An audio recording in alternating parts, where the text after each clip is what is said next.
సోమాలియాలో తిండికి కూడా గతి లేక అల్లాడిపోతున్నటువంటి ప్రజల్ని అమెరికా రక్షించి తీసుకొచ్చి షెల్టర్ ఇచ్చింది. అక్కడ పనులు చేసుకోవడానికి, బ్రతకడానికి అవకాశం ఇచ్చింది.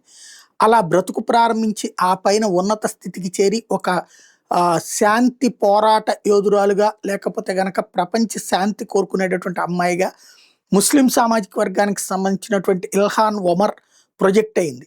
ఆమెకి అవార్డులు, రివార్డులు ఇవ్వడం ద్వారా హైలైట్ అయింది. తీరా చూస్తే ఆ తర్వాత ఆమెలోని ఫండమెంటలిజం బిగినైంది. మతతత్వ పెచ్చ పెరిగింది.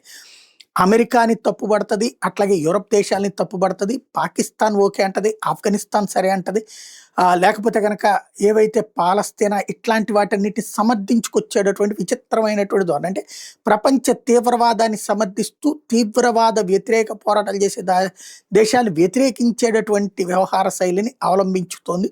సోరోస్ గ్రూప్ ఈమె నడిపిస్తోంది అన్నటువంటి చర్చ కూడా ఉంది. అయితే ట్రంప్ మీద విపరీతంగా నెగిటివ్ ప్రచారం ఇంతకు ముందు చేసుకొచ్చింది. ట్రంప్ అధికారంలోకి వచ్చిన తర్వాత ఆమె మీద ఎంక్వైరీ చేపిస్తే అసలు సోమాలియాలో నుంచి అమెరికాలోకి వచ్చి స్థిరపడడానికి ఆవిడ అతి పెద్దదైనటువంటి అబద్ధం ఆడిందని తేలింది. ఏంటయ్యా అంటే, అమెరికాలో స్థిరపడడానికి తన సొంత సోదరుణ్ణే పెళ్లి చేసుకుంది.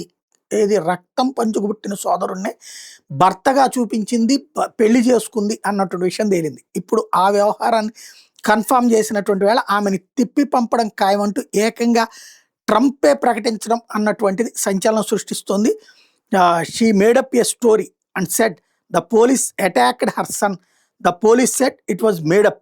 She a con person, she's full of con boom అంటూ ఆయన స్టేట్మెంట్ ఇచ్చుకొచ్చారు. ఆమె పోలీసుల మీద దొంగ నాటకాలు ఆడుతా, పోలీసులని నిందితులుగా చేస్తూ నాటకాలు ఆడుతున్నటువంటి ఆమె అసలు ఈ దేశంలో ఉండడానికి అర్హురాలు కాదని తేల్చి చెప్తున్నారు.